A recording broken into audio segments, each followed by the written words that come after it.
علماء فرماتے ہیں کہ جو گناہوں کی جڑ ہیں وہ 3 گناہ ہیں۔ اگر انسان ان 3 گناہوں سے بچ جائے تو پھر انسان بہت سارے گناہوں سے بچ جاتا ہے۔ جب گناہوں سے بچ جائے گا تو اس کے جو اثرات بد ہیں ان سے بھی محفوظ ہو جائے گا۔ فرماتے ہیں 3 گناہ جو گناہوں کی جڑ ہیں وہ کون ہیں؟ ایک تکبر، دوسرا حسد اور تیسری حرص۔ یہ تمام گناہوں کی جڑ ہے، اور سب سے پہلا گناہ جو روئے زمین پہ ہوا ہے، کائنات میں ہوا ہے، وہ تکبر ہوا ہے۔ شیطان نے کہا تھا آنا خیر منہ، مالک میں تیرے شاہکار سے بہتر ہوں، اور دلیل بھی دینے لگا کہ مجھے تو نے آگ سے بنایا اور اسے بنایا مٹی سے، لہٰذا آگ مٹی سے بہتر ہے۔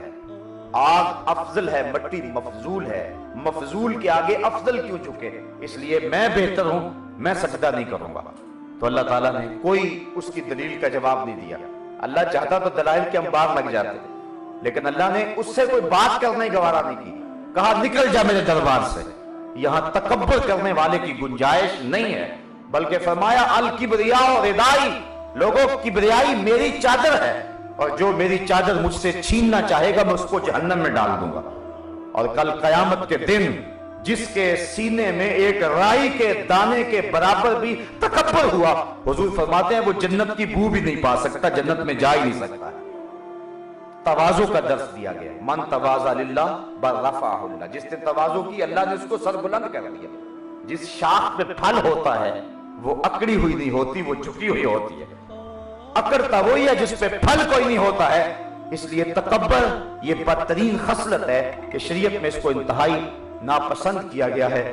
حضور نے ارشاد فرمایا جس نے اپنی شلوار کو، اپنے تہبند کو جو ہے وہ اپنے آزار کو جو ہے وہ ٹخنوں سے نیچے تکبر کی وجہ سے لٹکایا، کل قیامت کے دن اللہ اس کو جہنم کی آگ میں جلائے گا۔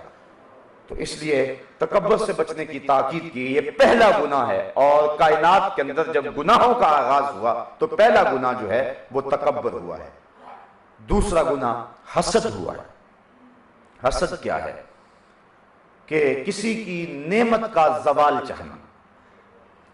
ایک روایت میں آتا ہے کہ کسی شخص کو دیکھ کر کے، اس کی عزت شہرت مرتبہ دیکھ کر کے دل میں ایک کیفیت پیدا ہو جاتی ہے، لیکن اتنی دیر تک حسد نہیں بنتا جب تک اس کو زبان پہ نہ لائے یا اپنے عمل میں نہ لائے۔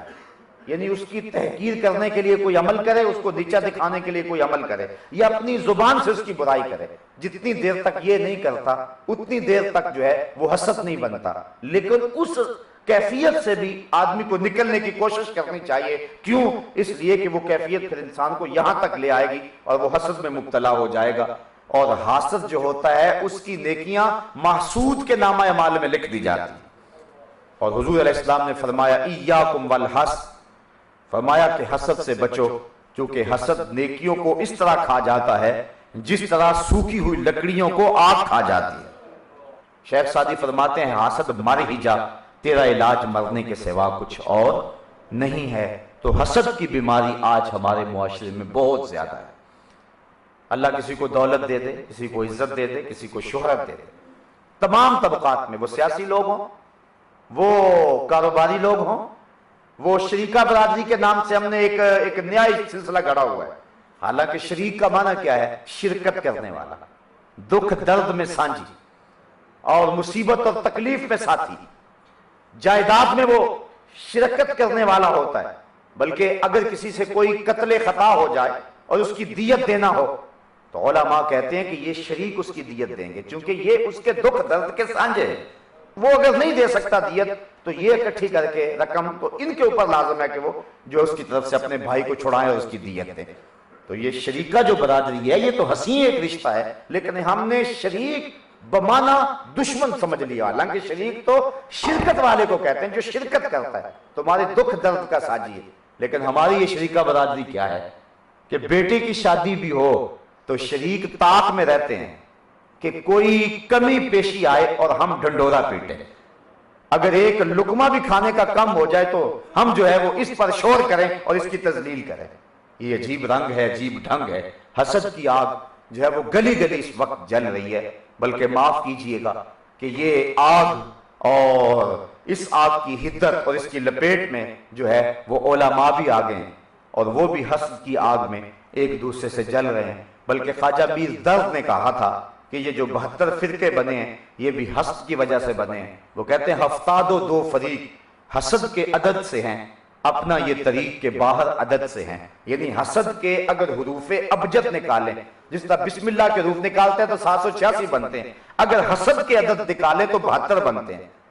تو خواجہ میر درد کہتے ہیں کہ 72 فریق حسد کے عدد سے ہیں، اپنا یہ طریق کے باہر عدد سے ہیں۔ اپنے آپ کو اس عدد سے باہر رکھنا، کہیں حسد کی آگ میں نہ جلنا، تمہاری نیکیاں بھی جلیں گی، من بھی پاک نہیں رہے گا، اور محسود کا بگاڑ بھی کچھ نہیں سکو گے۔ حسد کرنے کے باوجود اس کا کچھ نقصان نہیں کر سکو گے۔ اگر اس کو اللہ نے شہرت دی ہے تم چھین نہیں سکتے، عزت دی ہے تم چھین نہیں سکتے، کیونکہ وَتُعِزُّ مَن تَشَاءُ وَتُذِلُّ مَن تَشَاءُ، عزت بھی اللہ دیتا ہے، ذلت بھی اللہ دیتا ہے۔ جس کو اللہ عزت دے اسے کوئی ذلیل نہیں کر سکتا، اور جس کو اللہ ذلیل کرے اس کو کوئی عزت نہیں دے سکتا ہے۔ اسی طرح جس کو جو دیا ہے اللہ نے دیا ہوا ہے، اس لیے حسد کر کے اپنے آپ کو پریشانی میں ڈالنا ہے۔ اور یہ ایسی آگ ہے جو ہمیشہ اندر سلگتی رہتی ہے اور کسی صورت میں بجھتی نہیں، ہر آن بڑھتی چلی جاتی ہے۔